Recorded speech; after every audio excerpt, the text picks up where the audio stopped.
5টি উপায়। পরীক্ষায় কিছু না লিখতে পারলে কি এক্সামিনার দেখে দুঃখ পেয়ে এক্সট্রা মার্কস দেয়? উত্তর না জানা থাকলে উত্তরের জায়গায় যদি কিছু একটা লিখে দিয়ে মার্কস দিতেই হবে, এরকম কি কোনো নিয়ম আছে?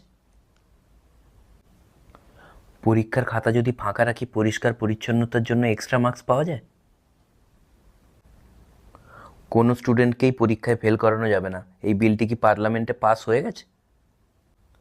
কোনো স্টুডেন্ট ঘুষ দিয়ে পাস করতে ইচ্ছুক হলে কাকে ঘুষ দিতে হবে এবং কত টাকা? বেশিরভাগ স্টুডেন্ট ফেল করলে সবাইকে পাস করাতে হবে, এই নিয়মটি কি চালু হয়ে গেছে? রেজাল্ট বেরোনোর কতদিন পরে সমাজ কথা শোনানো বন্ধ করে? উত্তরপত্রে নিজের দুঃখের কাহিনী লিখলে কি সিম্প্যাথি মার্কস পাওয়া যায়? পরীক্ষা দিতে দিতে অজ্ঞান হয়ে গেলে কি দয়া করে পাস মার্কস দেওয়া হয়? ইংরেজির পরীক্ষাতে কি বাংলায় লেখা যায়? 12-এর অঙ্ক পরীক্ষায় কি নামতা আসে?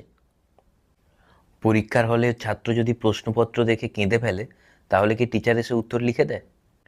পরীক্ষা দিতে দিতে চ্যাট জিপিটির সাহায্য নেওয়া কি অপরাধ?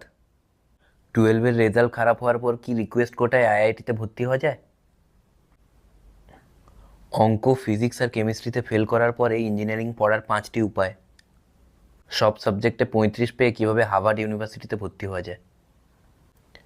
সব সাবজেক্টে ফেল করলে কি বাবা মার ত্যায্য পুত্র করার কোনো আইন আছে? পরীক্ষায় কঠিন প্রশ্ন হলে কি আমি এডুকেশন সিস্টেমের ওপরে কেস করতে পারি? একটা প্রশ্নেরই উত্তর জানা থাকলে ওটাকে কতবার লেখা সম্ভব? সব প্রশ্নের উত্তর ভুল লিখলে কি কনফিডেন্সের জন্য নাম্বার পাওয়া যায়? প্রশ্নের উত্তরে যদি আমি লিখি আই ডোন্ট নো, অনেস্টির জন্য কি এক্সট্রা মার্কস আছে? উত্তরপত্রের পেছনে যদি 500 টাকা চিটিয়ে রাখি ওখানে কি নম্বর বাড়তে পারে? নম্বর বাড়ার পর কত টাকা ফেরত পাওয়া যায়? এরকম কি কোনো ইউনিভার্সিটি আছে যারা স্টুডেন্টকে ইনস্টাগ্রাম ফলোয়ার্সের বেসিসে নেয়? কোনো ছাত্র কি রি এক্সামের জন্য রিকোয়েস্ট করতে পারে যদি সে পড়তে ভুলে যায়? এইচএসে ফেল করার পর